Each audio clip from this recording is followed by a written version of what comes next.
Ok. Bien, buen día entonces. Empezamos. Vamos a trabajar hoy el protocolo de Internet. Pues se llama protocolo de Internet, aunque Internet se llama todo el paquete completo. Razones históricas como que llevaron a que le dieran ese nombre de protocolo Internet o IP. ¿Listo? Entonces, vamos a mirar en detalle esta diapositiva. Es la diapositiva 124 para que ustedes estén como ubicados en lo que queremos. Entonces, volvemos como con el mismo cuento. Aquí está la capa de red, aquí está la capa de enlace y aquí vamos a tener lo que llamamos la capa, esta es la capa física, la capa de enlace y esto es lo que llamamos la capa de Internet o IP. Dentro de la capa de IP, nosotros vamos a tener paquetes y vamos a tener un conjunto de protocolos que tienen que ver con IP. ¿Cuál es, profesor? BGP, RIP, GRE, EIGRP, DHCP, todas esas cosas tienen que ver con el protocolo IP. Hay dos versiones de IP en estos momentos. Ellas coexisten la una con la otra. Listo. Este es el núcleo prácticamente de lo que es todo el TCP/IP. Está la versión 4, que fue la original, y está la versión 6, que fue estandarizada en 1996, pero pues se ha ido ampliando poco a poco. No se usa así IPv6 no logró el éxito que se pensaba de entrada. Posiblemente cuando trabajemos con Internet of Things o IIoT, Internet Industrial de las Cosas, podemos llegar a esto. Profe, ¿cómo está formado ese paquete? Entonces vamos a tener que lo primero que un paquete IP tiene es la versión. Lo segundo es un campo de 4 bits que es el IHL. El DS, ya les voy a explicar cada uno de esos campos más o menos que tiene. Y probablemente la parte más importante esté aquí. La dirección fuente, la dirección destino a donde va ese paquete y las opciones que va a tener ese paquete. Bien. Profe, y entonces IP versión 4, ¿cómo funciona? Atentos a esto que tenemos acá. En IP versión 4 tenemos direcciones de 32 bits. Entonces aquí tenemos 8. Aquí hay 8. Aquí hay otras 8. Y aquí tenemos las siguientes 8. 8 por 4 da 32 bits. Profe, ¿eso qué significa? Que aquí, en este punto, esto en IP versión 4 tiene 32 bits. Tanto la dirección fuente como la dirección destino van a tener ese tamaño. Listo. Ok. ¿Y cómo se divide esto? En octetos. Entonces, el primer octeto, el más significativo es este, el segundo octeto, el tercer octeto y el cuarto octeto. Tenemos 4 octetos. ¿Qué hay que hacer? Una conversión de binario a decimal para saber esa dirección a qué equivale. Esta equivale a una dirección IP 192.168.1.152. Esto es IP versión 4. ¿Quién da esas direcciones o por qué esas direcciones son de esa manera? Entonces, lo primero es que cuando se creó IP e Internet, se dividieron en clases. Entonces, es muy importante aquí distinguir que las direcciones IP están divididas en clases.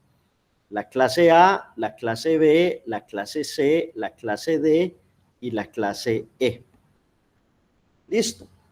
Esas clases equivalen a tomar claramente el primer número que tengo aquí en ese octeto hasta el último número que puedo tener, que es este.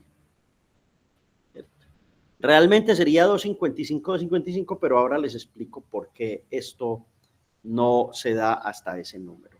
En general es porque empezamos en cero, listo. O sea, hay una dirección que es 0.0.0.0 y la contamos como una de ellas. Bien. Entonces, de aquí, ingenieros, la parte importante es saber que las direcciones clase A empiezan con la dirección IP 1.0.0.0 y van hasta la 126, 255, 255, 255. Las clase B empiezan en el 128 y van hasta la 191, 255, 255, 255. Las clases C empiezan en el 192 y van hasta el 223, 255.255.255. Las clases D empiezan en 224, van hasta 239 y el resto los 255 y así sucesivamente. En el mundo normal de las redes, esto funciona perfectamente hasta acá. ¿Listo? Esto, mejor dicho, todo Internet funciona hasta este punto. De aquí para acá, esto fueron direcciones reservadas o direcciones experimentales. Entonces, todo este paquete que hay acá, todo este paquete que ustedes tienen acá, en general, no lo van a encontrar cuando configuren una red o cuando creen una red privada virtual. Lo que van a encontrar son direcciones clase A, clase B y clase C. Bien, recuerden, a ver, ¿cómo les explico esto? Hay un concepto importante y era el siguiente. Este señor quiere acceder al medio, este señor quiere acceder al medio, todos quieren acceder al medio, ¿cierto? Todos estos señores. Entonces ellos tienen un espacio de contención para evitar el problema de que el medio esté ocupado, ¿cierto? Y entonces usan protocolos como Carrier Sense, Multiple Access Detect o Carrier Sense con Collision Avoidance. Pero eso da una idea de que es que aquí hay un dominio de colisión, ¿cierto? Y entre más computadores hayan acá, el dominio de colisión puede ser mucho más grande. Es decir, los errores pueden presentarse con más frecuencia. En la visita que yo les mostré ahí a la sala de cómputo de la Facultad de Ciencias, había un equipo que era un hub o un switch que estaba en el patch panel y ese switch recibía todos los cables de cada uno de estos computadores y luego esto lo conectaba a la nube o a internet.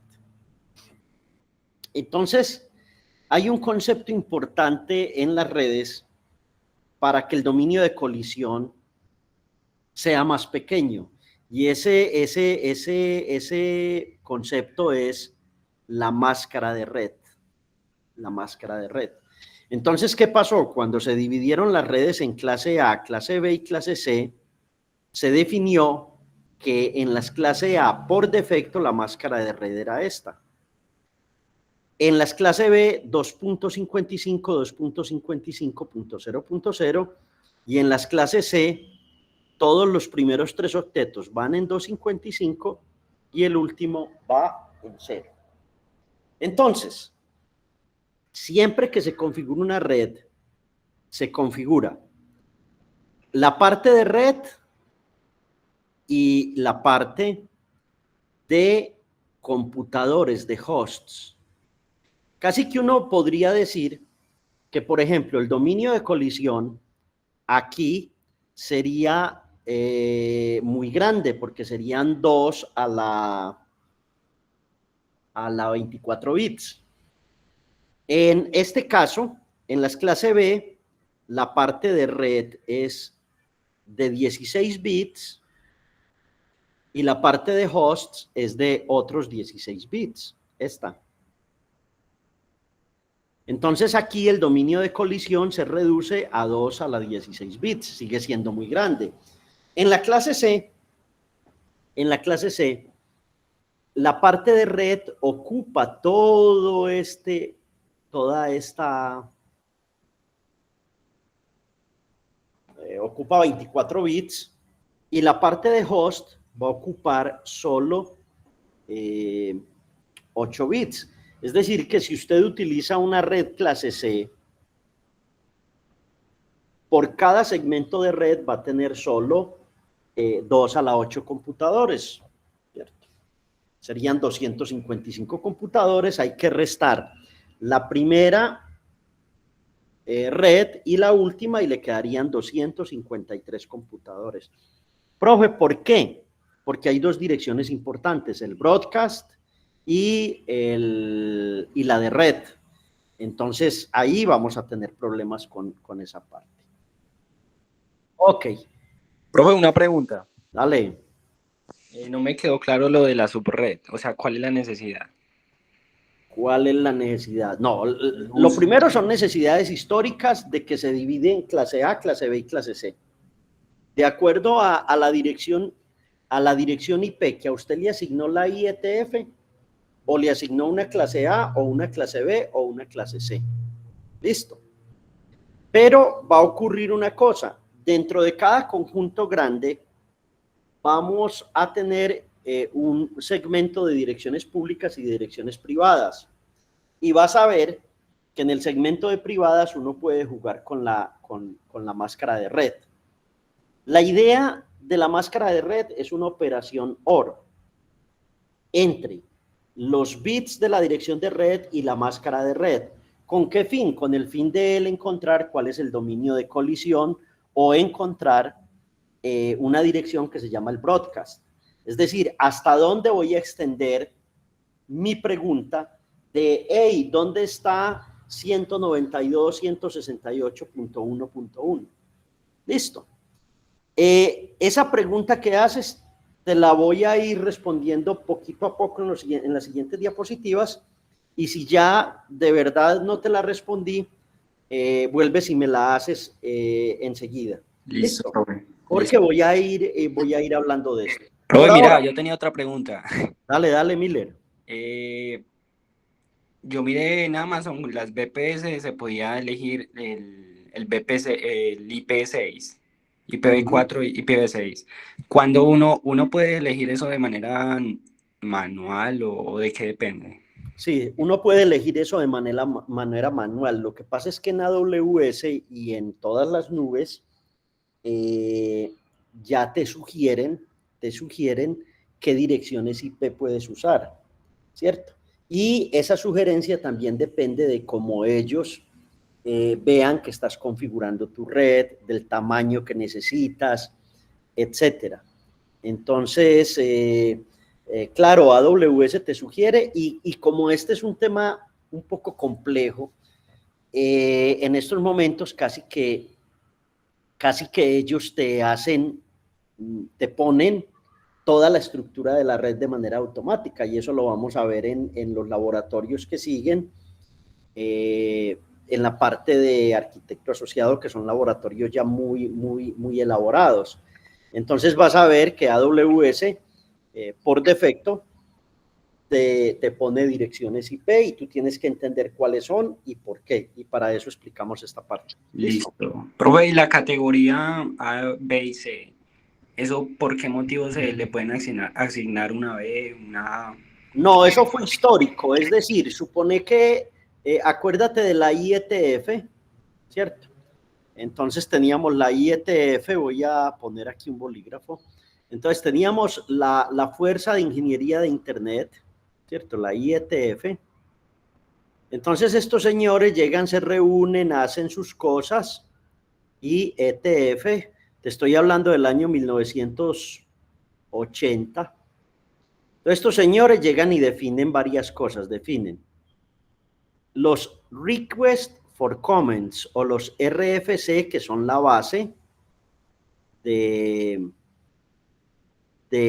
todo lo que son los protocolos y de hasta esta parte. Es decir, hay un RFC que define el direccionamiento. Entonces, ¿qué pasa?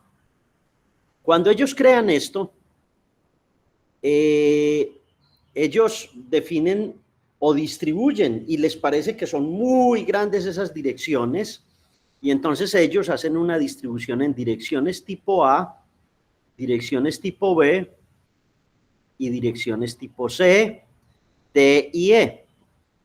Resulta que todos estos ingenieros nunca creyeron que Internet iba a tener el éxito que iba a tener. Ellos se imaginaron que esta red iba a ser una red universitaria o que pues iba a ser originalmente de los militares, pero que luego iba a ser una cosa de las universidades. Entonces, por eso hicieron esto. Cuando llega el boom de Internet, ese boom tan gigante, ellos se dan cuenta que esto tiene muy graves errores y que las direcciones se empiezan a agotar. Profe, ¿cómo así? Ah, bueno, resulta que hay un país por aquí, ¿cierto? Que es el país del gobierno del cambio, tengo entendido. Y este país hay que asignarle un segmento de direcciones IP, ¿cierto? Entonces, la IETF y la IANA llegan y deciden esto. Dicen, no, venga, señores de Colombia, estoy hablando del año 91-92. Para ustedes va a haber un subconjunto específico de direcciones asignadas a Colombia, ¿cierto? Pero entonces llega Estados Unidos, ¿cierto? Llega el gobierno de Estados Unidos y por aquí está Norteamérica, pues con todo su tamaño.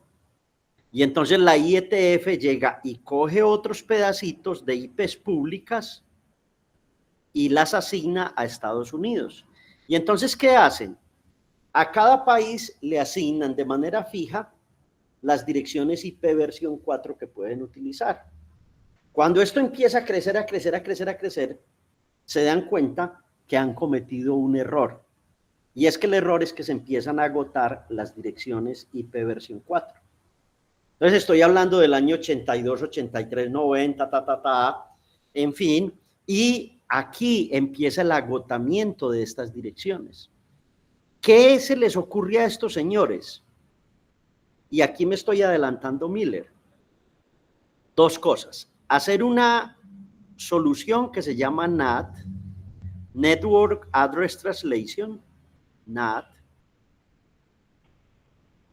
y hacer otra solución que es inventar un nuevo protocolo de IP, que es IP versión 6 del año 1996. Entonces, estas dos soluciones lo que buscaban era resolver el problema de que las direcciones quedaron mal distribuidas en el mundo. ¿Por qué? Porque nadie creía que eso iba a cambiar. Ahora, pónganse a cambiar en cada switch, en cada enrutador, en cada equipo, direcciones IP y se van a dar cuenta que eso es muy complicado. No es fácil, no es fácil. Entonces lo que hacen es esta transición. Listo.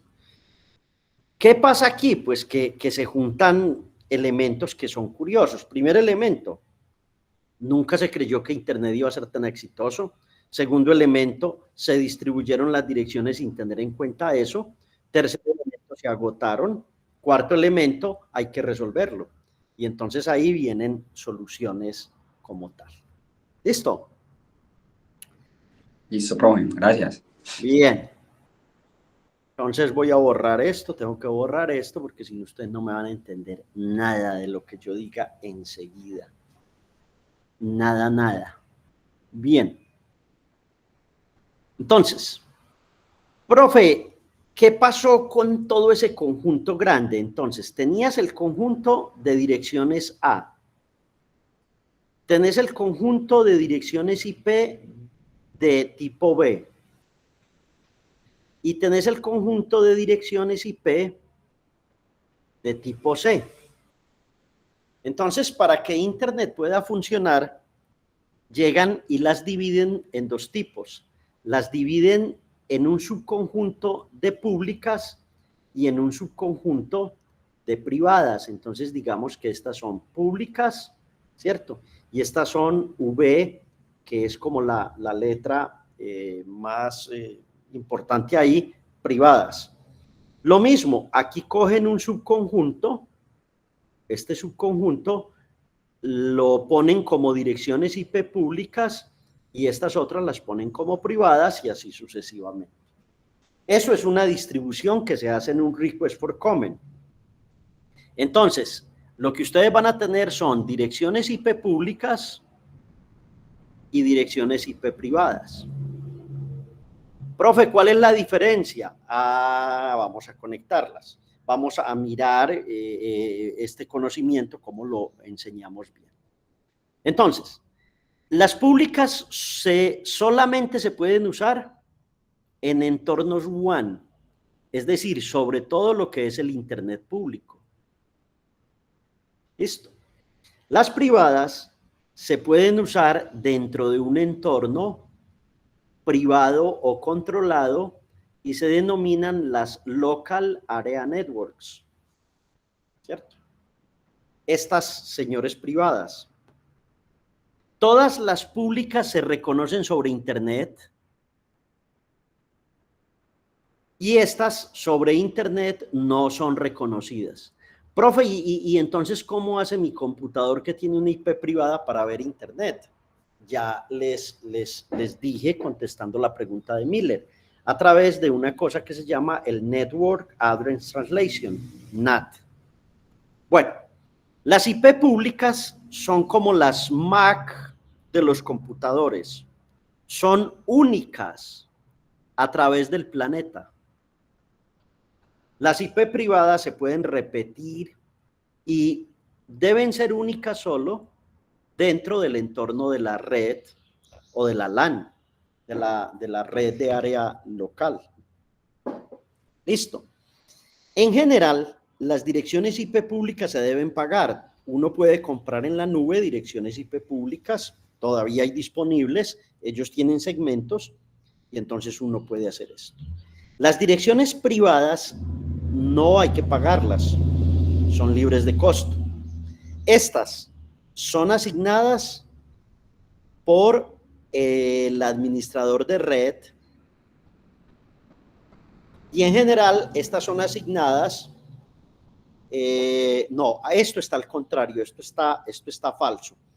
Esta parte debe ir aquí y esta parte debe ir aquí. Aquí hubo un error, quien hizo esta imagen tiene un error y el error es justo este. Estas privadas son asignadas por el administrador de red. Las públicas son asignadas por el proveedor de servicio o por la IANA, que es una rama de la IETF. Ok. Profe, ¿y entonces qué segmento puedo usar como público y qué segmento como privado? En las clase A, el segmento público es este. En las clase B es este. Hey, espérense. Esta imagen está perversa.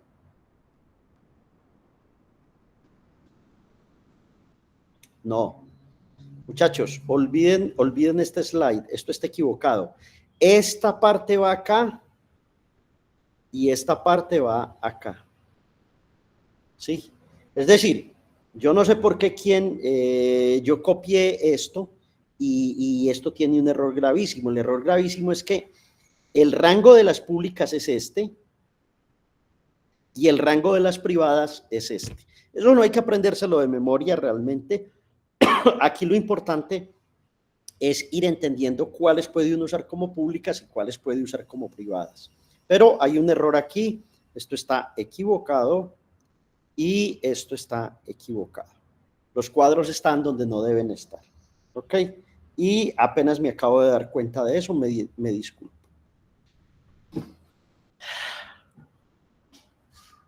Me quedan 2 minutos para el primer pomodoro. Entonces, vamos a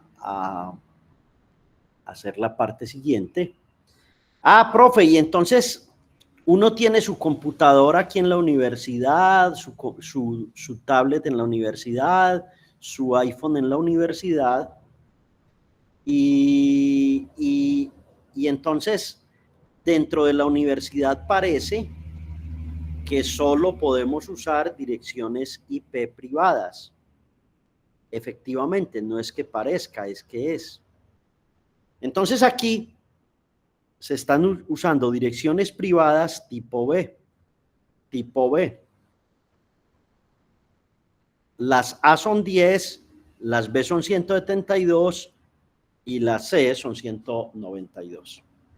Entonces aquí este señor utiliza una IP privada aquí adentro para este segmento de red. Pero como este señor es un router, este señor enruta el tráfico de una dirección, de una red de área local hacia Internet. Profe, ¿y cómo lo hace? Aquí en este punto, este señor tiene una dirección IP pública. Y entonces, lo que este router hace es un trabajo que se llama el Network Address Translation, el NAT. ¿Por qué hicimos eso? Por los benditos problemas de que se estaban acabando las direcciones IP versión 4 públicas. Y entonces la solución fue crear esto que es una solución de software. El Network Address Translation es una solución de software. De esa manera, los paquetes van, los paquetes vienen, o vienen y van, de acuerdo a cómo dibujé esto, y para usted eso es totalmente eh, eh, transparente. Pero en realidad hay un señor aquí que está haciendo un trabajo muy pesado, que es el trabajo de Network Address Translation. Ese señor necesita o está haciendo un trabajo muy, muy fuerte, que es convertir direcciones IP públicas a direcciones IP privadas y llevar un orden de qué es lo que cada uno quiere, y cuando Internet contesta, va a contestar solo a esta dirección, pero este señor, como lleva unas tablas, él es capaz de repartir los paquetes donde los paquetes deben estar. Bueno, son las 8:31, hasta las 8:36 hay descanso. Nos vemos en 6 minutos. Tómense la vida con calma y ya seguimos. ¿Listo? Profe, tengo una pregunta, la hacemos luego del pomodoro. Okay. Ah, sí, luego el pomodoro. Listo. Bueno, dale.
¿Cómo? Se me fue el tiempo. Bien, qué pena con ustedes. Sigamos. Hoy estoy como con el tiempo dilatándose. Miller, la pregunta. Profe, ¿cómo se relacionaba esa comunicación con direcciones IP entre dispositivos y router, pero además con la dirección MAC? Tengo entendido que también se tiene en cuenta para la comunicación, ¿o no? No, la MAC no se tiene en cuenta para esa comunicación. En realidad la MAC solo funciona para detectar, para tener el dominio de colisión y para, pues obviamente, tener acceso al medio. Listo. Pero la MAC ahí no tiene mucho que ver. Lo que ocurre en el mundo es que a veces se utilizan las direcciones MAC, cuando tienes muchos equipos, se utiliza la MAC como un elemento de seguridad para poder entrar a esta red, ¿cierto? Pero eso ya es más seguridad que una necesidad real. Es decir, usando la MAC se puede controlar a quién le entrego una dirección IP y quién puede hacer NAT a través mío, pero es más un elemento de seguridad que parte de esto. En realidad, para hacer NAT, la MAC ahí no tiene nada que ver. ¿Listo? Listo, profe. Vale, gracias. Bueno, sigamos. Sigamos entonces con esto. Espérense, yo borro esto aquí, porque si no va a ser muy difícil continuar con esto. Ok. Entonces, ¿cómo puede uno entender el funcionamiento de todo esto? Uno tiene internet y aquí va a tener un switch con una capacidad muy grande, un switch. Estoy partiendo de que es solo uno, pero yo les mostré a ustedes que eso es un arreglo muy grande que va en un rack de switches o en un patch panel. Y entonces, este señor va a tener unas direcciones IP públicas. Una dirección que puede ser primaria, 203.0.113.2. Profe, ¿quién me dio esto? Lo compré. ¿Quién me lo asignó? La IANA. ¿Con qué máscara? Con máscara 24. Si es 203, ¿será clase A, clase B o clase C? Ahí les dejo la pregunta. Simplemente miren la tabla. También se le puede poner una dirección secundaria, IP pública o una de estas, pero esto ya no se utiliza. Es decir, en el mundo moderno, como están tan escasas o como escasearon de una manera tan rápida, a nadie le dan direcciones de este estilo. Con una solita usted tiene que defenderse. O a veces dos, cuando lo que necesitas en AWS te va a pasar cuando necesitas alta disponibilidad, o a veces tres, pero pagas por ellas. De aquí para acá, esto se denomina el mundo WAN. La red de área amplia es esta parte. De aquí para acá, ingenieros, lo que tenemos son redes de área local. Entonces, aquí, por ejemplo, vamos a tener una red que se llama Trusted, le pusimos ese nombre, 10.0.1.1 con máscara 24, es una clase A, con máscara 24. Uy, profe, me acabaste de enredar la vida, pero ¿cómo así? Me acabas de decir que solo las clases C tienen máscara 24, o sea, 255.255.255.0. Eso dice el estándar, pero en el mundo real, de acá para adentro, de este switch hacia adentro, de acá hacia adentro, usted puede poner la máscara de red que usted necesite de acuerdo a las necesidades que tenga, de acuerdo al número de computadores que vaya a conectar. Entonces, todo esto va a depender de su administrador de red, de su oficina de tecnología e internet, el definir qué IP privada usa aquí y qué máscara de red utiliza. Entonces, el ejercicio que les voy a dejar para la semana siguiente, que su profesor no va a estar en Colombia, va a ser justo el aprender a asignar direcciones IP y máscaras de red de acuerdo a las necesidades que uno tiene. Eso es importantísimo dentro del mundo de las redes y se sigue haciendo día a día como tal. Bueno, profe, ¿y aquí qué? En esta parte, uno en general pone unos servidores que van dentro de una zona que se llama la zona desmilitarizada. En realidad es militarizada. ¿Por qué? Porque es una zona donde hay unas reglas de seguridad que dicen, mire, en esta zona que tiene, observe aquí este 2. Observe aquí este 1. Listo. Este 1 es la dirección de red para todo este pedazo. Este 2 es la dirección de red para todo este pedazo. Y aquí adentro, ¿qué voy a tener? El servidor de correo, el servidor web, el servidor de transferencia de archivos, todo eso. Entonces observen cómo uno va armando un Lego bien armadito con este tipo de cosas. Profe, ¿cómo sé yo qué dirección IP tiene mi equipo? Entonces hay una forma, ustedes los que están todavía en Windows, utilicen este comando, ipconfig, la barra esta, all. Y entonces esto les va a dar los nombres o los parámetros de su máquina en Windows, ¿cierto? Para los que utilizan Windows. En Linux es otro comando que es ifconfig o IP. Ya lo veremos cuando lleguemos allá. Listo, por ahora tómenlo con calma. Entonces, ¿qué parámetros le da a uno la configuración? Le da el nombre del computador, el sufijo primario de DNS, tipo de nodo. Aquí dice desconocido, pero en realidad es un computador, podría ser un enrutador, podría ser cualquier cosa. ¿Habilita el enrutamiento IP? No, porque este equipo no funciona como enrutador. ¿Habilita el WINS proxy? No, aquí esto todavía ustedes no lo van a entender, que es un WINS. Esto todavía queda ahí en reserva del sumario. ¿Cuál es el DNS? El dominio de búsqueda del DNS. Ustedes todavía no entienden qué es el DNS, pero imaginen simplemente que es muy difícil que las máquinas se comuniquen usando solo, o los humanos, usando solo direcciones IP. Entonces hay unos señores que facilitan la vida, que son los DNS servers. Entonces aquí está el sufijo del DNS para esa red. Aquí está el mismo DNS, el tipo de adaptador, la dirección física, esto sí lo deben entender ya. ¿Esa qué dirección es, ingenieros?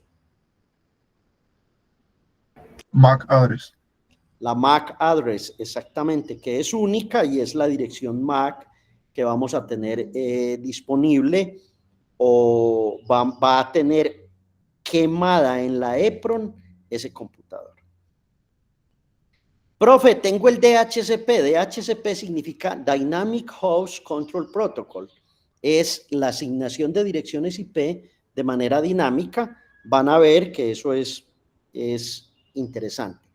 Auto Configuration Enable es simplemente que el equipo cuando se enciende va a buscar un DHCP. Y observen esto. Esta es la parte probablemente más importante de esto. Observen que este señor tiene una dirección IP tipo C privada, 192.168.1.30, tiene una máscara de red 24.0, tiene un gateway, o sea, el gateway es como el NAT, es como el router que le da salida a internet. es como el señor que él debe buscar cuando ese paquete no va para uno de los que está dentro de él. Tiene un servidor DHCP, alguien que le entrega la dirección IP, y tiene un servidor DNS primario y un DNS secundario. Estos parámetros son muy importantes a la hora de configurar servidores en redes. ¿Ok? Profe, Bueno, ¿cómo tengo una veo eso pregunta en Windows? respecto a lo anterior. Dale, dale, dale. ¿Uno cómo sabe el slash? El slash de esa dirección IP, es decir, si es /20, /16, o sí, ¿cómo se sabe eso? No, no es slash, es la máscara de red. Es, La máscara pues, de red. Mira, lo que yo que quiero no decir sé. es lo siguiente. ¿Cómo? Es que esa máscara de red puede variar como del 16 al 28, más o menos. Puede No estar se en esos confunda, valores. hermano. No se confunda. Suponga esta dirección IP, 10.0.1.4, ¿cierto? Entonces, esta dirección IP, para definir el dominio de colisión, es decir, la LAN a la cual pertenece, va a tener por defecto una máscara de red que es 255, ¿cierto? Supongamos que usamos por defecto la máscara que dicen, entonces 250.0.0.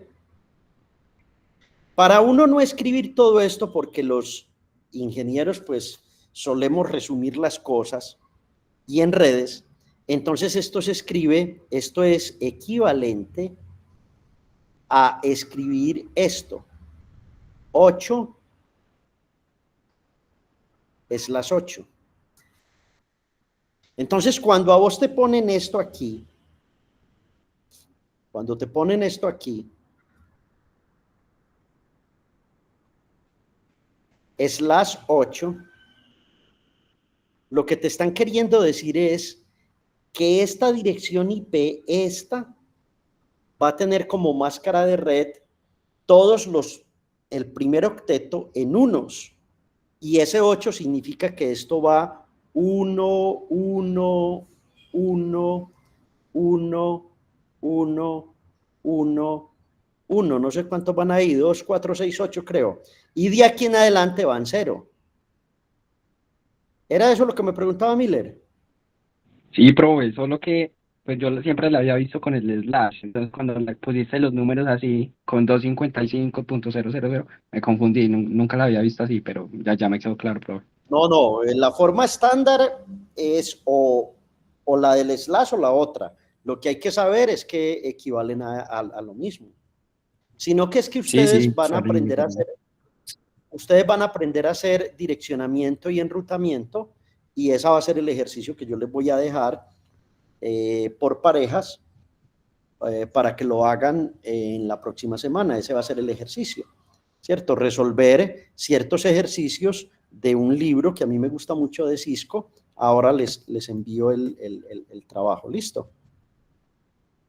¿Estamos?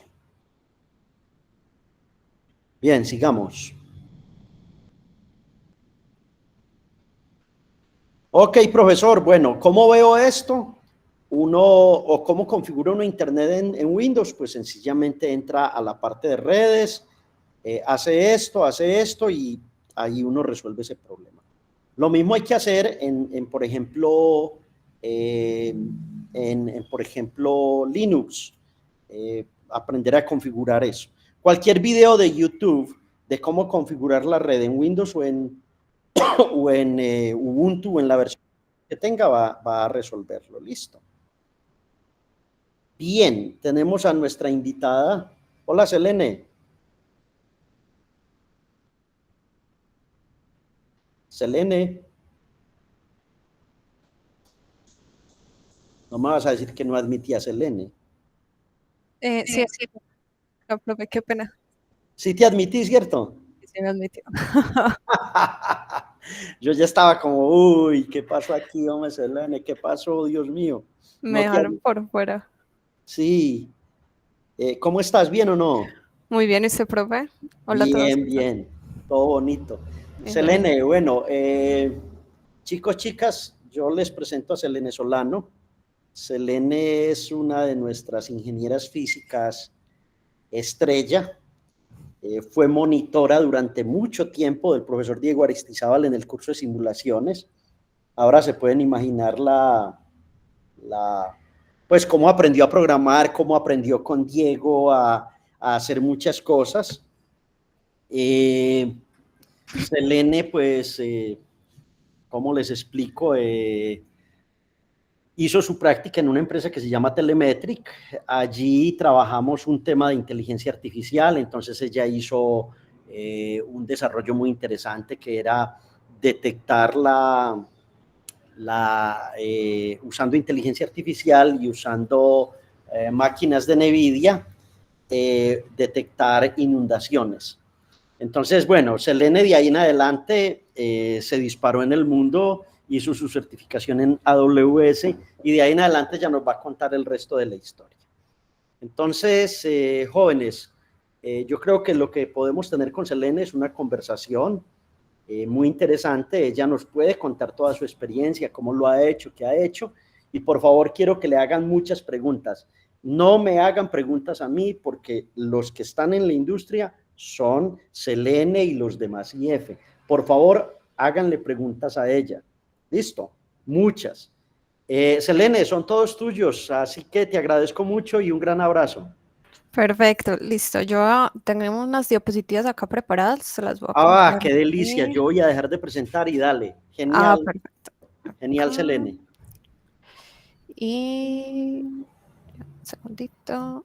Listo, ahí creo que se está viendo. Sí. Perfecto. Entonces, esta charla la titulé de la Universidad de la Nube, resolviendo problemas con AWS. Como dijo el profe, pueden interrumpirme en cualquier momento, las preguntas son más que bienvenidas. La idea de esto, sí, pues a pesar de que les traigo pues como las slides, la idea es que sea como una conversación también, si tienen cualquier pregunta o cualquier comentario, como les digo, más que bienvenido. No siendo más, entonces, no. Ya. Bueno, les cuento un poquito sobre mí, ya el profe pues les dio como una introduccióncita, pero otra vez repito acá. Me llamo Selene Solano, soy ingeniera física egresada del 2023. Actualmente trabajo como data scientist en una startup argentina. Me especializo más que todo en proyectos de inteligencia artificial generativa. También estoy estudiando en este momento la maestría en ingeniería analítica, también acá en la Universidad Nacional, en la Facultad de Minas. Estoy haciendo el trabajo en modalidad investigativa, realizando un proyecto con imágenes multiespectrales con inteligencia artificial para detectar enfermedades en las plantas. Y bueno, como si no lo hubieran notado, soy realmente apasionado por la inteligencia artificial, por la tecnología en general, y me gusta estar aprendiendo de todas las cosas que van saliendo en este medio, ya sea inteligencia artificial, pero también como en general el movimiento de la tecnología. La idea pues de esta charla hoy es contarles un poco de mi trayectoria desde los últimos años en la universidad, que fue donde ya me adentré en este mundo de la tecnología, y pues cómo llegué a estar donde estoy ahorita, que es pues, como les comentaba, una empresa ya de tecnología argentina. Les traje unos ejemplos de unos casos prácticos enfocados en inteligencia artificial porque pues es como donde me siento más cómoda y creo que pues es también el boom del momento, entonces me pareció interesante traerles estos ejemplos y finalmente unas recomendaciones y unos tips y recursos que les pueden servir para la certificación. El profe me comentó que ustedes también están trabajando para certificarse, entonces unos tips no vienen mal. Listo. ¿Dónde comencé yo? Puse acá como las 4 materias que yo creo que fueron el hito para realmente impulsarme listo, para realmente impulsarme a llegar al mundo laboral en la industria de la tecnología. El primer curso se llamaba computación científica, no sé si todavía lo están dando, pero fue, digamos, mi primer acercamiento a realizar algoritmos. Allí trabajamos con Python, desarrollamos algoritmos para resolver problemas matemáticos. Entonces, este fue como mi primera interacción con un lenguaje de programación, como ya tratando de resolver un problema. Después tuve la oportunidad de tomar el curso de simulaciones con el profesor de Goristizal, y como les comentó el profe, después fui monitora 2 semestres, sí, creo que 2 semestres del curso, y acá fue donde realmente vi el cambio en la programación, porque la empecé a aplicar no solamente como en la parte matemática, sino ya como producto, por así decirlo. Es decir, ya teníamos una programación donde pensábamos en el diseño. Bueno, les cuento un poquito, no sé si ustedes, algunos ya habrán visto o van a ver el curso, o no sé cómo estén con eso, pero les doy un poquito de contexto. En el curso diseñábamos aplicaciones móviles para simular procesos físicos. Incluso al final del curso interactuamos con el mundo exterior a través de microcontroladores. Entonces, como ven, pues eso cubría un montón de áreas de la programación. Teníamos como el diseño de las aplicaciones, entonces ya la parte visual, diseño del layout de los botones, cuando el usuario presiona tal cosa, entonces que suceda tal otra. Obviamente por detrás están todos los algoritmos que corrían todas estas simulaciones, todas las ecuaciones físicas. Y finalmente pues teníamos esa interacción con el mundo exterior a través de los microcontroladores. Entonces programamos los microcontroladores y nos comunicamos, tomábamos los resultados que ellos nos enviaban y hacíamos cosas con ellos. Entonces este curso fue muy interesante, porque fue lo que me permitió relacionar como todos estos pequeños pedazos de la programación y crear una solución ya más compleja.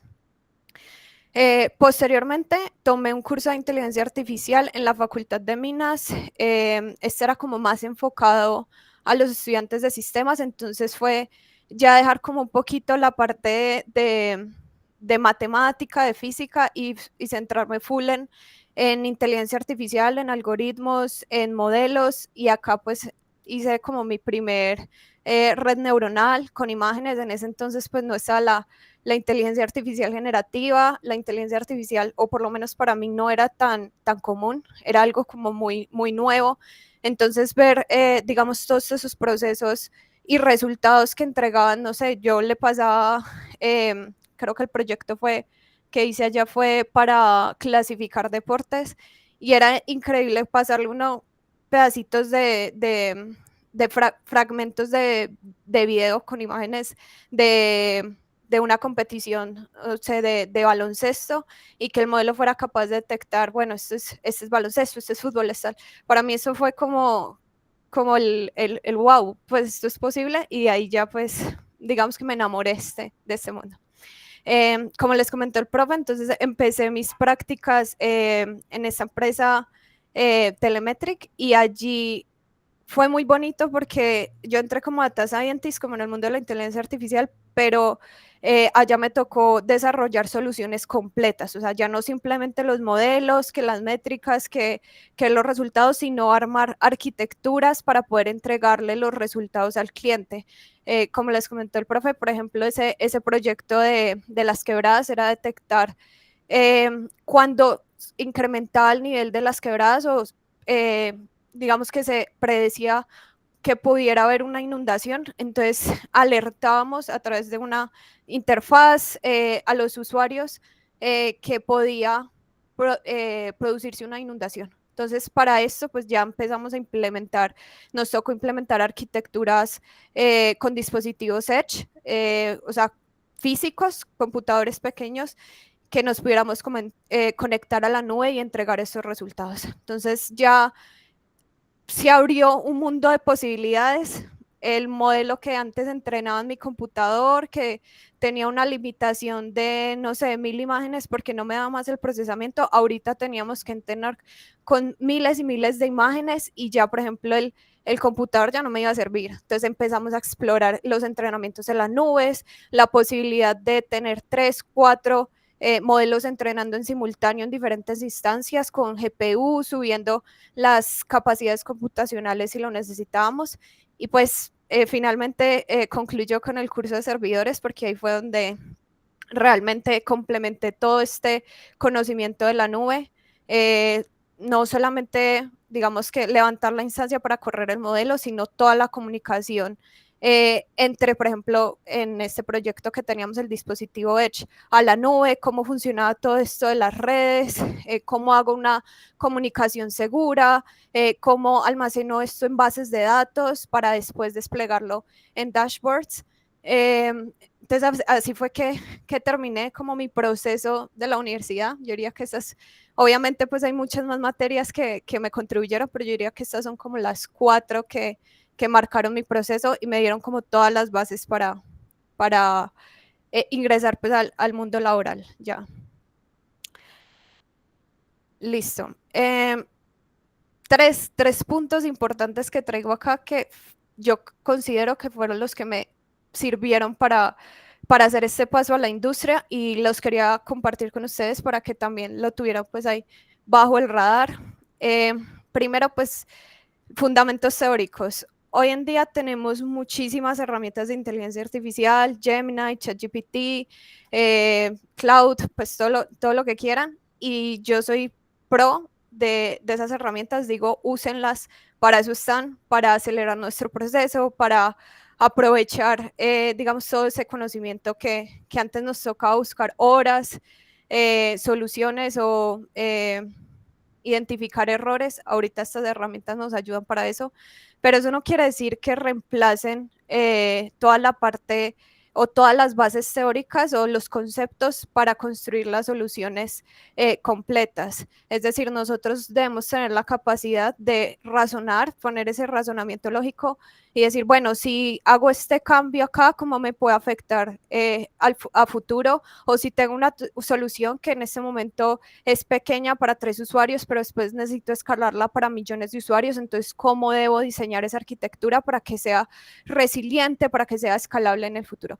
Y todo eso, a pesar de que la IA pues, nos va a ayudar con eso, todo eso nace de nuestras bases, de nuestros conocimientos teóricos y lógicos, y nosotros como ingenieros físicos, yo siento que nos estamos formando o nos formamos muy bien para esto, para tener ese pensamiento, ese razonamiento lógico y analizar este tipo de situaciones que les mencionaba. Cuestionar las cosas, si cambio esto acá, ¿cómo me afecta? Si necesito esto, entonces, ¿cuáles alternativas tengo en términos de costo, en términos de almacenamiento?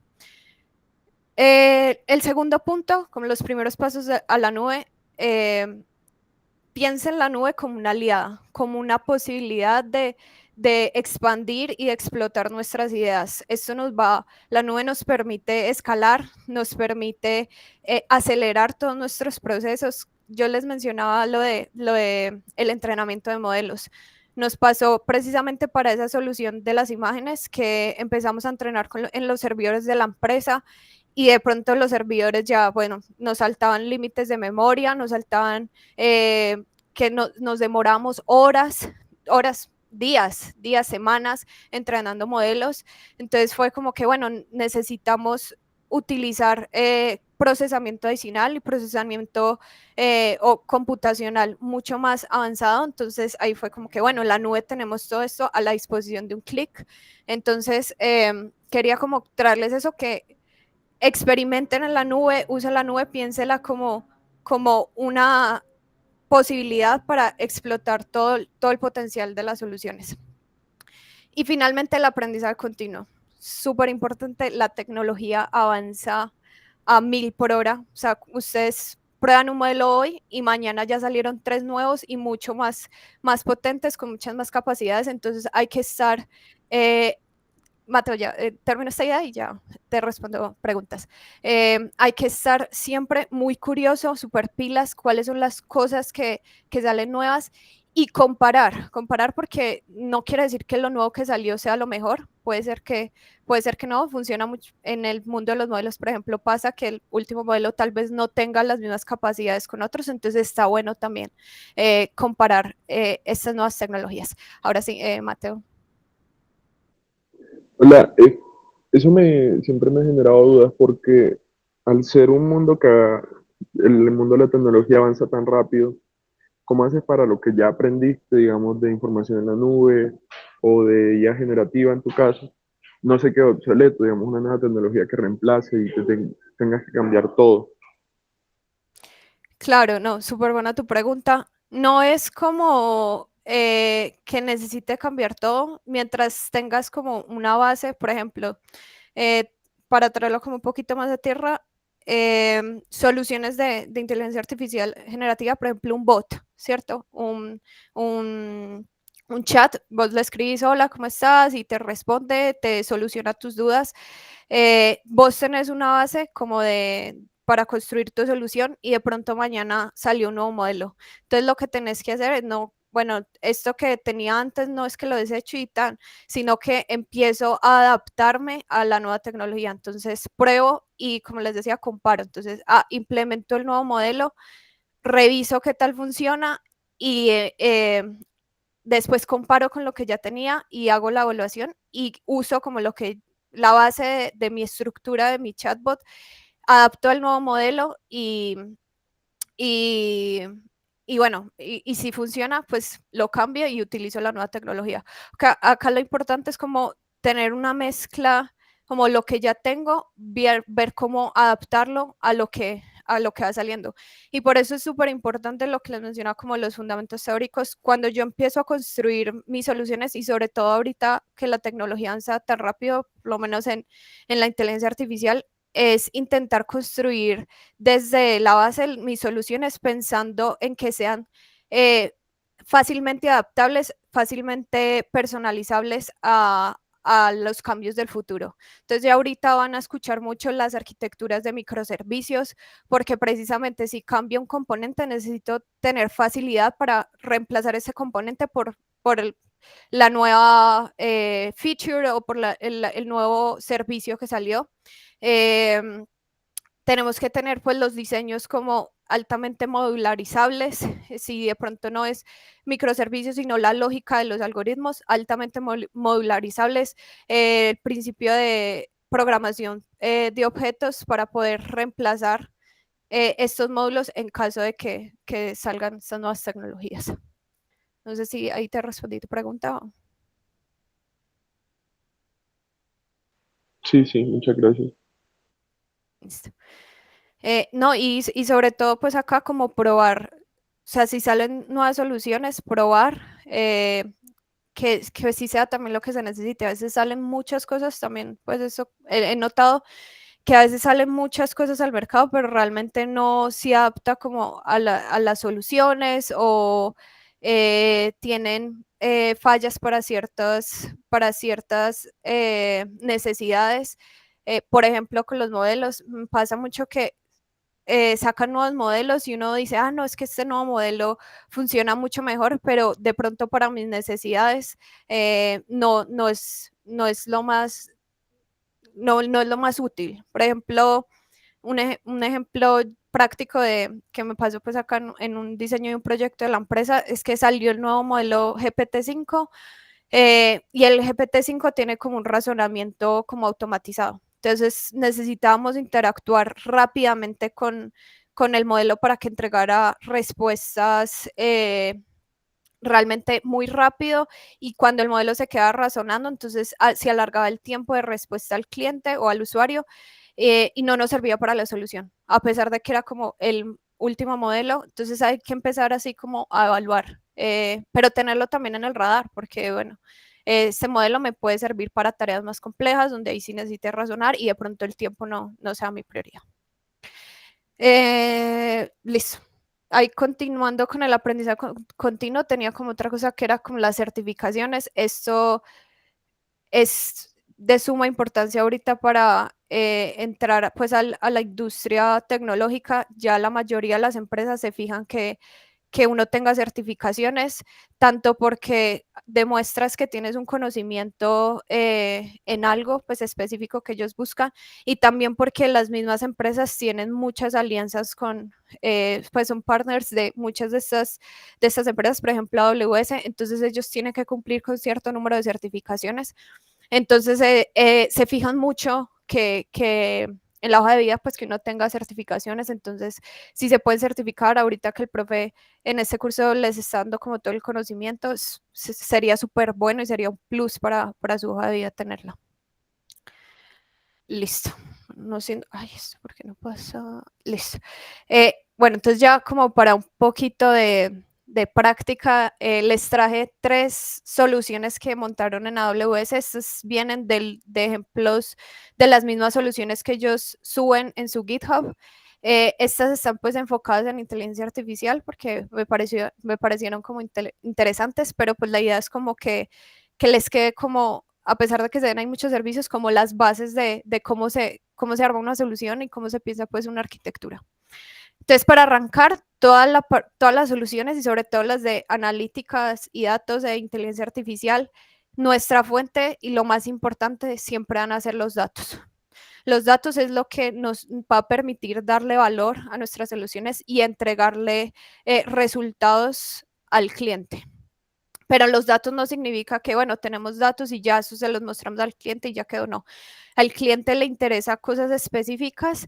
Para eso entonces nosotros tenemos que hacer transformaciones, tenemos que realizar procesos que nos permitan extraer esa información valiosa y esa realmente es la que le entregamos al cliente. Una arquitectura típica que tiene computación, almacenamiento, una estructura de datos, una base de datos, networking, una comunicación con el mundo exterior. Y para este caso de data y de inteligencia artificial, yo le pongo el cerebro, ¿cierto? Que es toda la parte como de que nos van a hacer estas predicciones. En este primer caso, la inteligencia artificial del pasado, que le llamé pues, inteligencia artificial del pasado, consiste en lo siguiente. Tenemos una capa de ingesta, de transformación y de servicio de consumo, que es donde le vamos a poder entregar la información a los usuarios o al cliente, ¿cierto? En la ingesta tenemos Lambda, que es un servicio de computación, entonces ahí arrancamos computación, ¿cierto? Acá Lambda es muy particular y va a ser muy útil, lo van a ver en muchas arquitecturas porque es un servicio de computación, pero es serverless. ¿Qué significa serverless? Para no complicarlo mucho, es como un computador que vos le entregas un requerimiento y una tarea, él te realiza la tarea y ya, después de que termina su tarea, ustedes no necesitan pensar en nada más, lo dejan ahí y ya quedó, ¿cierto?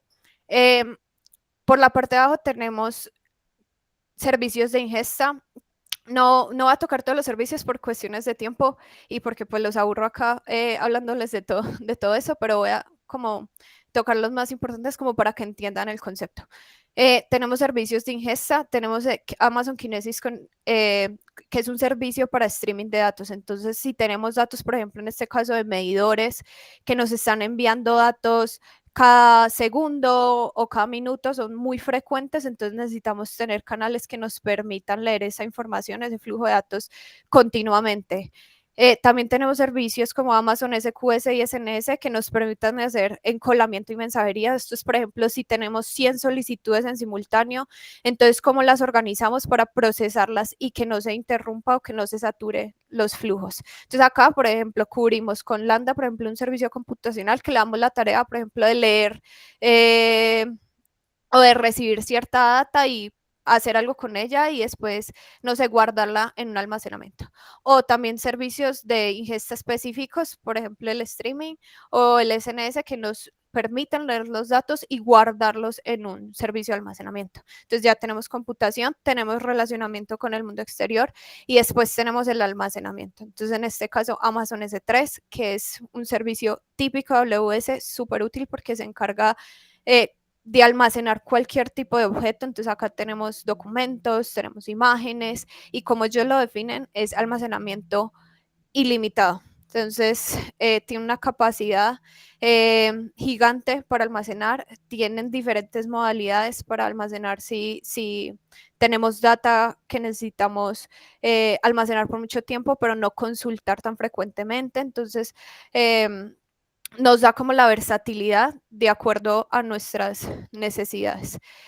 Después tenemos servicios como AWS Glue, que nos permiten procesar toda esa data. Entonces, como les decía, la fuente de todas nuestras arquitecturas, los datos, pero si tenemos datos basura, tenemos información basura. Entonces hay que procesar esos datos, organizarlas para después trabajar con ellos, con nuestros servicios de predicciones de cerebro e inteligencia artificial.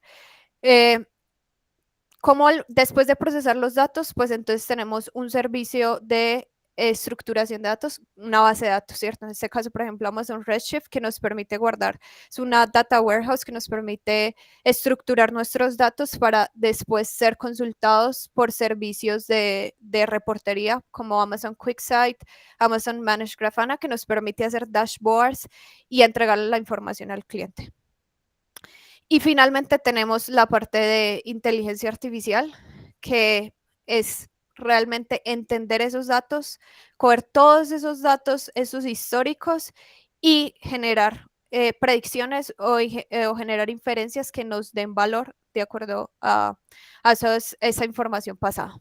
Entonces, repasando, tenemos cómputo, tenemos integración con el mundo real, tenemos almacenamiento, bases de datos, bueno, acá también como relación con el mundo exterior a través de los clientes, y el cerebro, ¿cierto? Con la inteligencia artificial. Acá Amazon SageMaker se carga de toda esa parte de crear los modelos, de entrenar los modelos, de guardar y disponibilizar los modelos. Esa es como la básica para una analítica inteligente. Seguimos.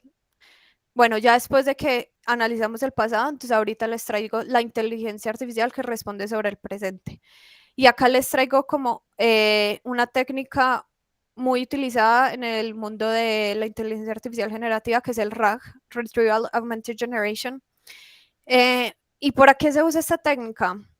Porque, como saben, los modelos de lenguaje natural, o sea, ChatGPT por detrás tiene un modelo que está entrenado con millones de datos para poder analizar lo que tú tienes, lo que tú le pones en el texto y predecir la palabra siguiente, que después lo que nosotros vemos es un texto de respuesta, pero esos son predicciones de cuál sería la palabra siguiente, cuál sería como lo que te debería responder de acuerdo a lo que tú me pasas en la entrada, ¿cierto?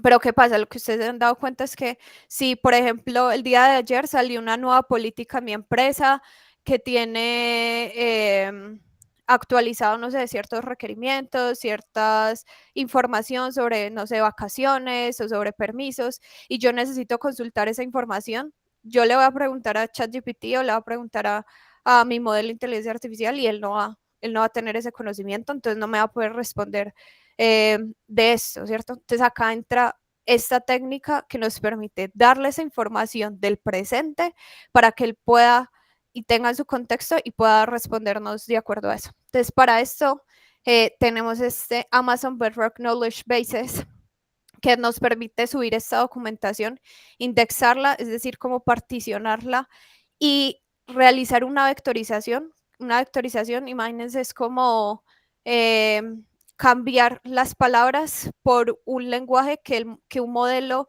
de embeddings pueda entender. Modelo de embeddings es porque yo cojo una palabra clave, por ejemplo, no sé, gato, y entonces él va a buscar en un documento cuál es la parte o cuál es el fragmento de acuerdo a esa indexación que se relaciona con esa palabra.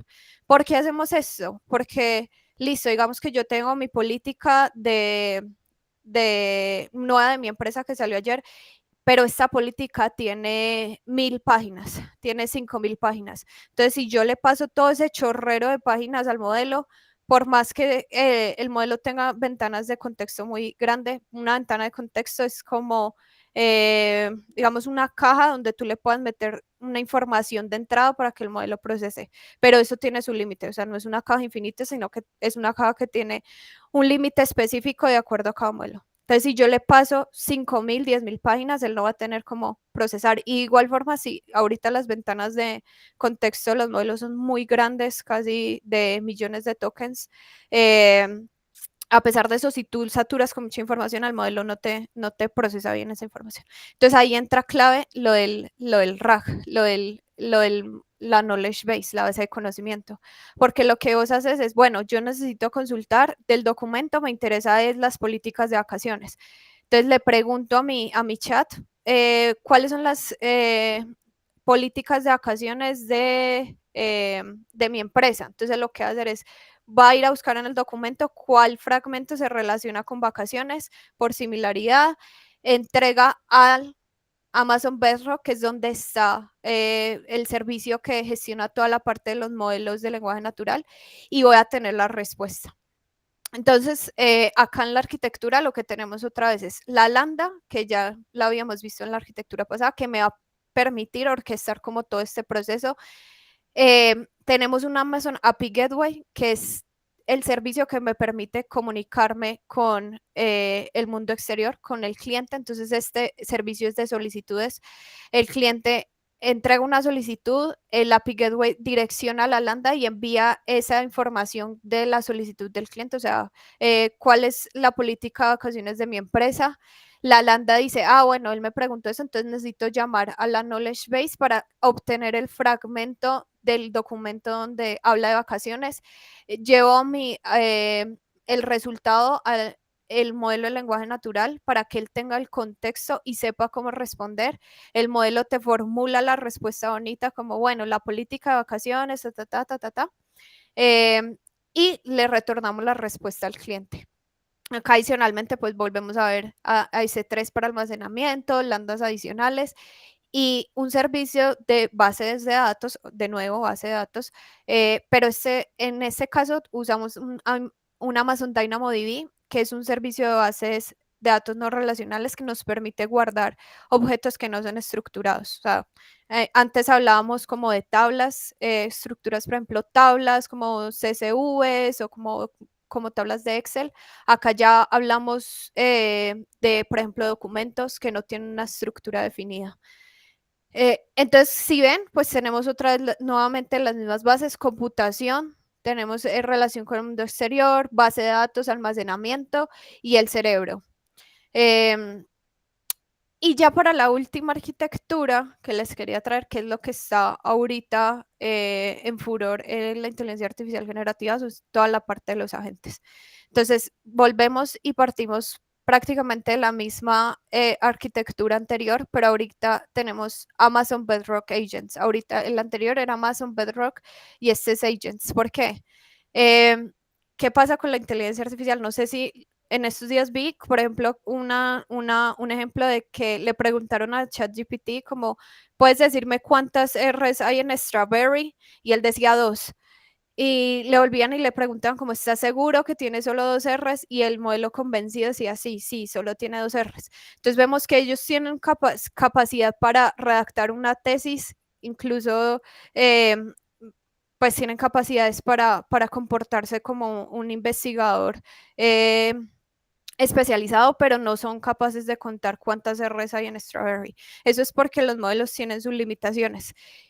Y lo que se está utilizando ahorita con los agentes es darle esa capacidad de tomar acciones para ejecutar esos requerimientos que van más allá de su conocimiento clave. Entonces, por ejemplo, lo que se hace con Amazon Bedrock es conectarle una lambda para que ejecute esa suma de R's en la palabra, ¿cierto? En Strawberry. Entonces yo ya le digo a mi modelo, ¿cuántas R's hay en Strawberry? El modelo que hace dice, bueno, necesito utilizar una herramienta que me permita contar R's. Entonces va, ejecuta la herramienta, la lambda, como les decía, es un servicio que nos permite ejecutar tareas. Entonces él ejecuta la tarea, contra las R's, le devuelve la respuesta al modelo de lenguaje natural y ya eso es lo que el modelo responde al usuario. Entonces él dice, bueno, Strawberry tiene 3 R's porque utilizó la herramienta y ya con eso, digamos, solucionamos ese problema que antes no tenía la capacidad de hacerlo. Y en términos de arquitectura, otra vez lo mismo. Entonces tenemos el API Gateway para realizar la solicitud, la lambda para orquestar el procesador, llamar al modelo de lenguaje natural, almacenar las respuestas en DynamoDB o las configuraciones y devolver la solicitud al cliente. obviamente acá hay un montón de servicios más que por debajo pues nos ayudan a construir una arquitectura robusta, que es CloudWatch, por ejemplo, para monitoreo, algunos servicios de seguridad. No les mencioné networking, pero por debajo todo esto tiene que estar corriendo con una lógica de redes para poder manejar todos estos servicios y disponibilizarlos. Pues no, realmente acá como lo que les quería mencionar es que miren que la nube nos permite crear soluciones y escalar las soluciones hasta donde nosotros necesitemos. Podemos simplemente tener el API Gateway, la Lambda, el Bedrock, y ya con eso tenemos un chat, o bueno, el Amazon Dynamo para almacenar, digamos, el historial del chat, y ya con eso tendríamos.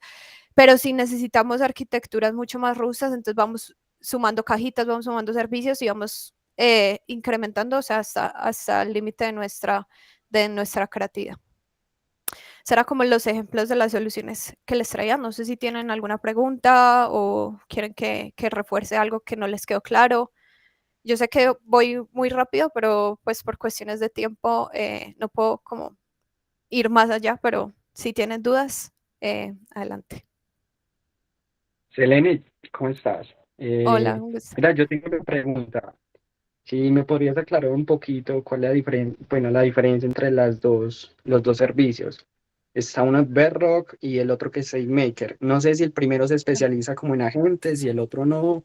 No sé, un poquito como aclarar las diferencias. Gracias. Claro, claro que sí, mira. SageMaker es como toda la suite de AWS de inteligencia artificial, pero enfocada en modelos de Machine Learning, de Deep Learning.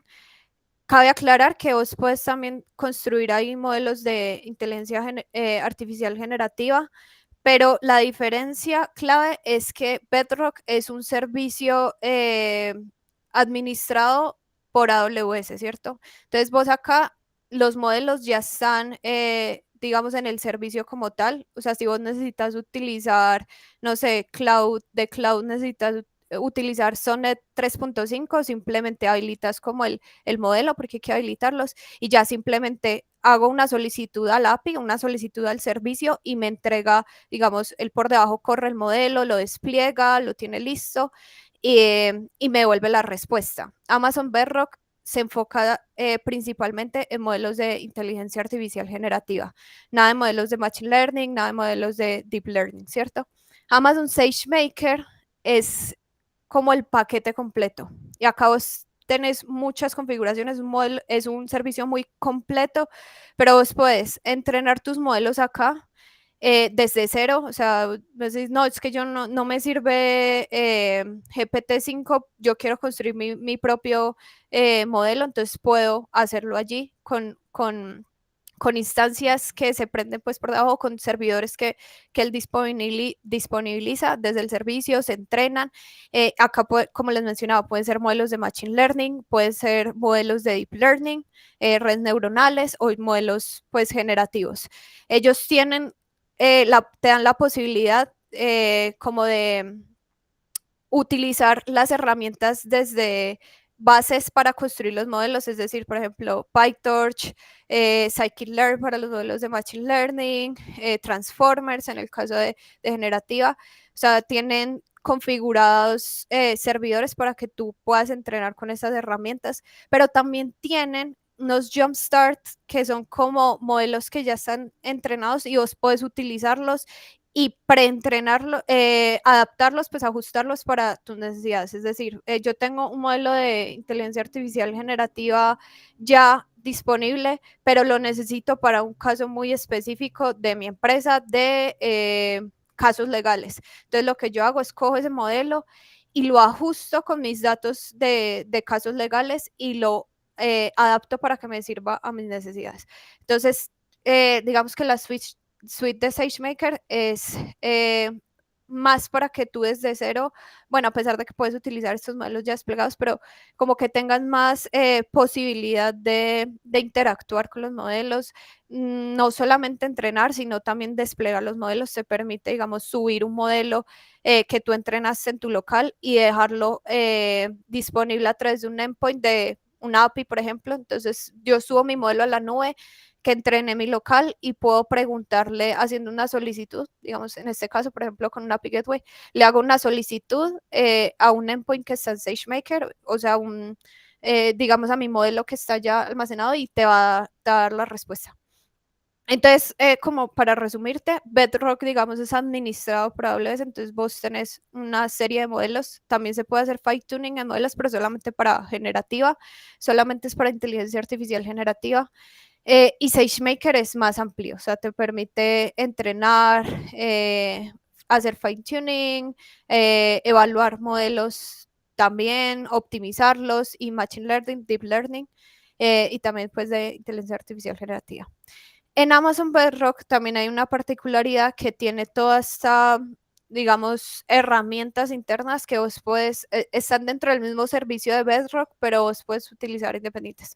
Por ejemplo, Amazon Bedrock Agents hace parte, es como una feature de Amazon Bedrock donde puedes utilizar los agentes, pero también es todo administrado por AWS. Entonces vos decís, necesito tal modelo y necesito conectarle tal lambda, que es donde está mi lógica de herramienta, y a través pues de ya sea de la consola o donde configures, pero pues son pasos mínimos, ya tenés disponible tu modelo.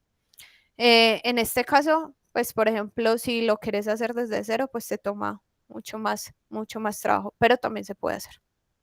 O sea, ¿y si que te quedó claro? Listo, Selene, sí, sí me quedó muy claro, gracias. Mira, te quería hacer una pregunta. ¿Tú tienes certificación en arquitectura? Yo tengo certificación tengo Cloud Practitioner y AI Practitioner y estoy preparando la de Solution Architect. Ah, ok. Pero tú eres capaz de orquestar todos esos servicios, así para utilizar el de inteligencia artificial, por ejemplo.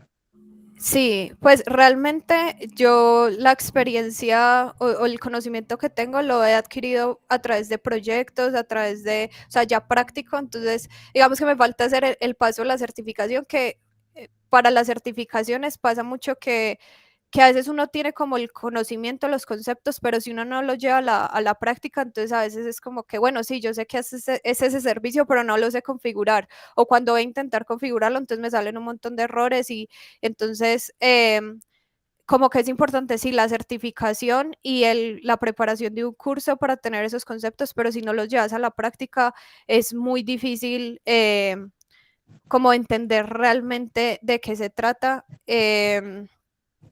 Hay veces que hay gente que tiene certificaciones y no Exacto. puede. Ajá. Entonces ahí sí Sí. les recomiendo que, o sea, la certificación importante, y obviamente ahí están como los conceptos base, pero no se queden solo con eso, experimenten, jueguen, monten las arquitecturas, los ejemplos.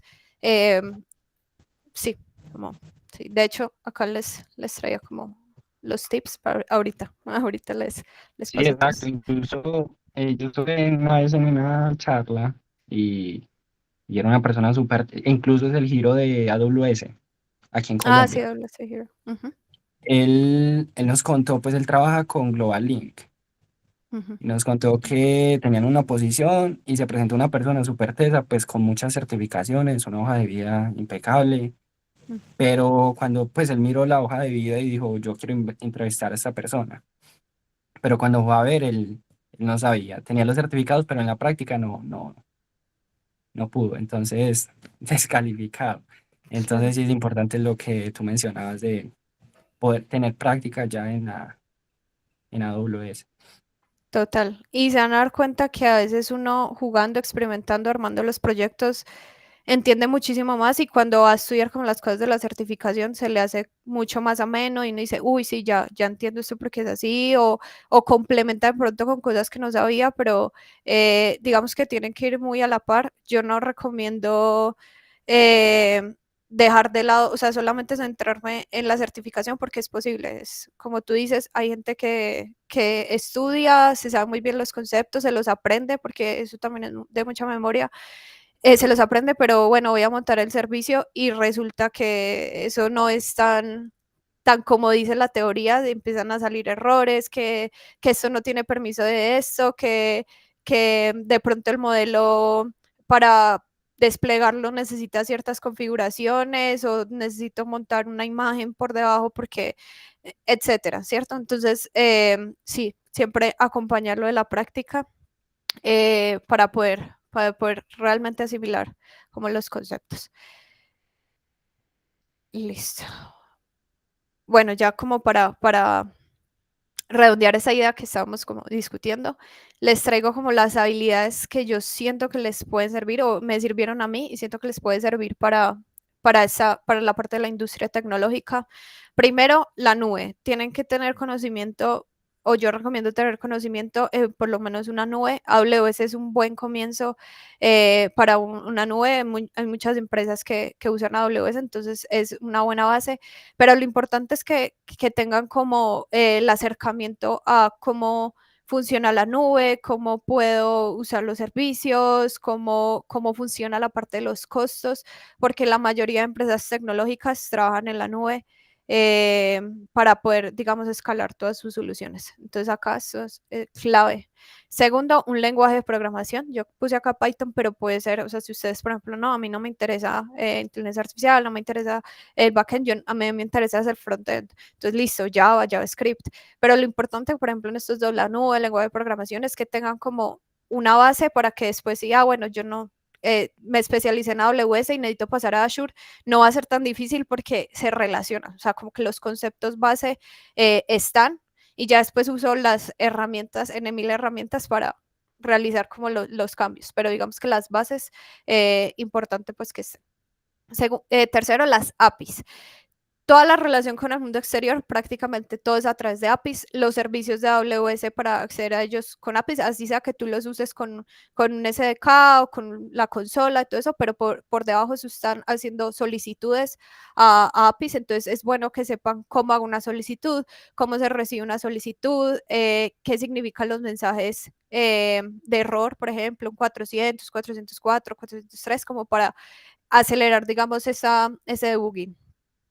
Cuarto, el prompt engineering. Así ustedes no están interesados en inteligencia artificial, les apuesto que ustedes han usado ChatGPT por lo menos una vez y como ustedes le preguntan, puede cambiar muchísimo la respuesta de los modelos. Entonces, importante darse un repasadito y muchos tutoriales de cómo funciona esa parte de preguntarle al modelo, si le doy un rol, si le doy ejemplos y empezar a cacharrar, bueno, tengo esta pregunta al modelo y si la formulo diferente y si aplico estas técnicas, ¿cómo me cambia la respuesta?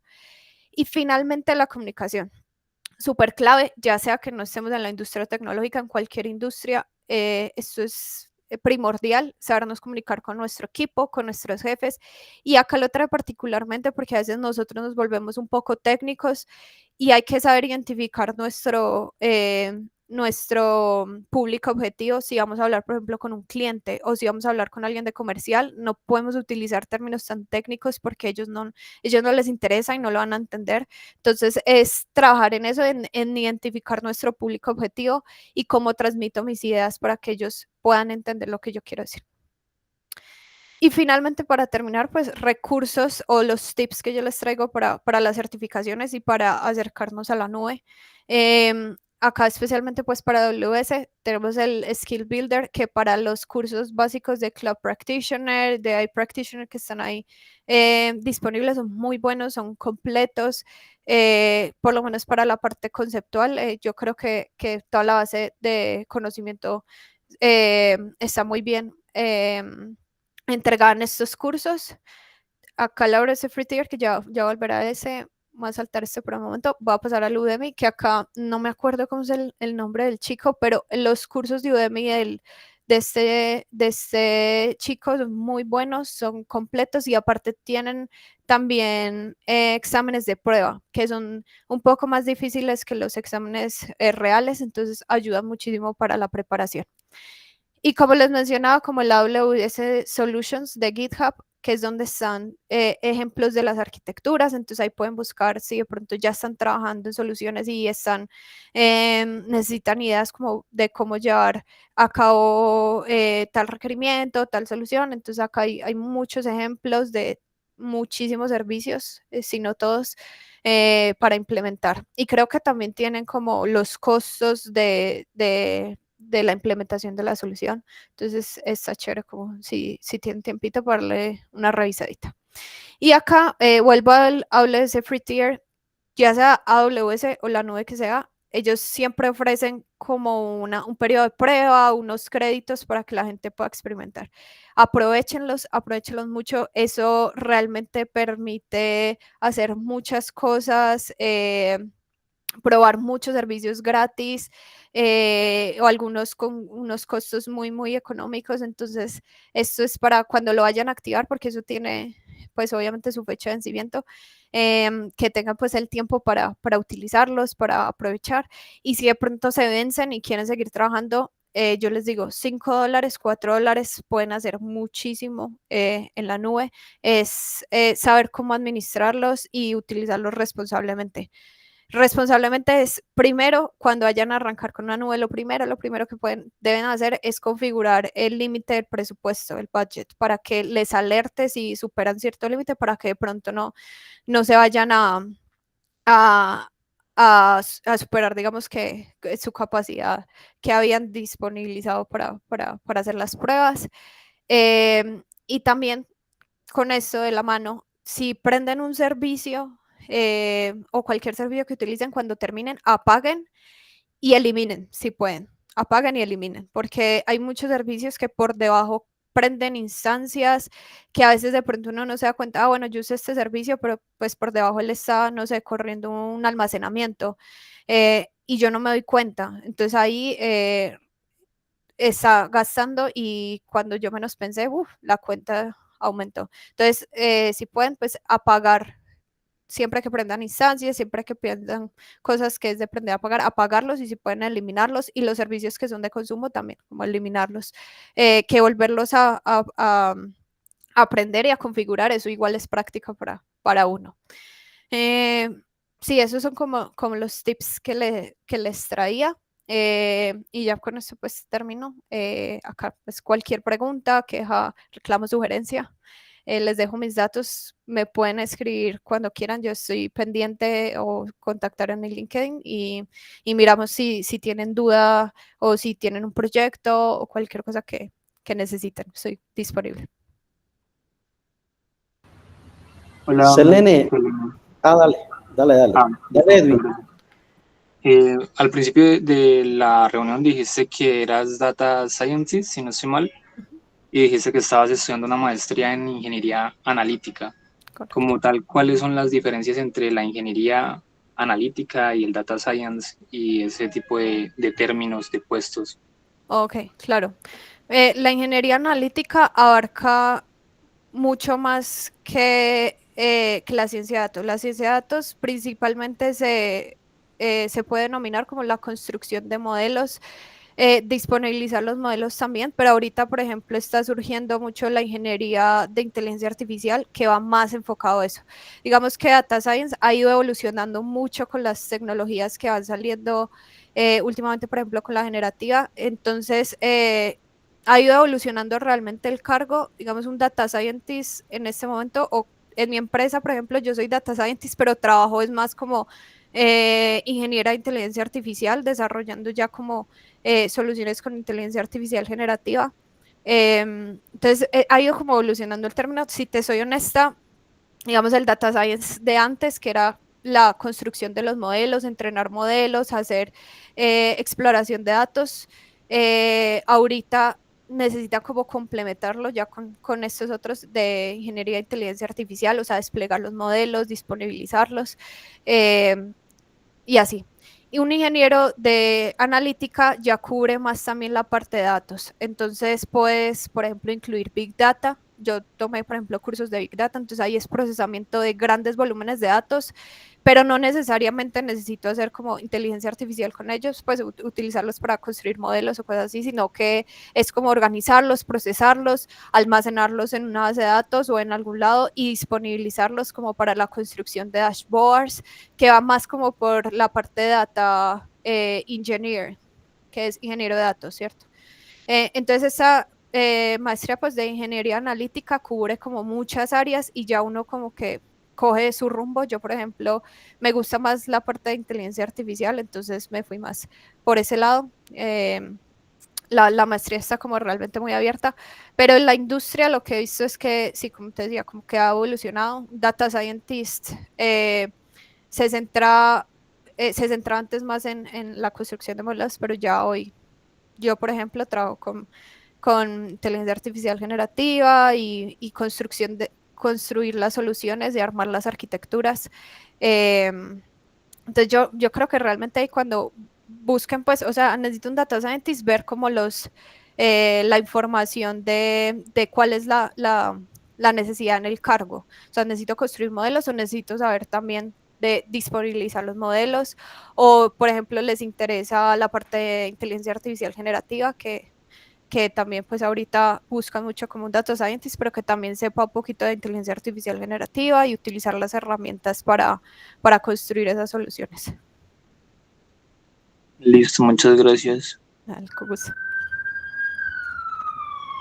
Selene, Dios te pague, muchas gracias, de verdad, quedo muy agradecido y tú sabes que los IF, pues, escucharlos a ustedes, a sus compañeros, las personas que pasaron por la carrera y ver lo que hacen y cómo lo hacen, eso es muy valioso.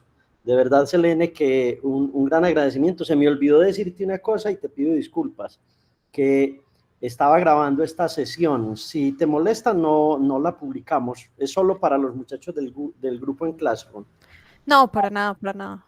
Para eso es la información, para aprovecharla y tenerla ahí. Ok, te agradezco mucho. Bueno, Selene, un gran abrazo, cuídate mucho y saludos a tu papá, a tu mamá. Y bueno, chicos, chicas, espero que hayan aprovechado la sesión. Yo creo que aprendimos mucho con Selene. ¿Listo?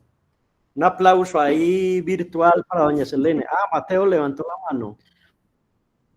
¿Quién levantó la mano? Varios, Edwin. No sé si hayan... No, son aplausos, son aplausos. Ah, bueno. Les fue el iconito. Chao, chao, Selene. Un Bueno, abrazo. profe, gracias por la invitación y gracias a todos por escucharme. Chao, chao. Muchas Cuídate. gracias. Chao. También.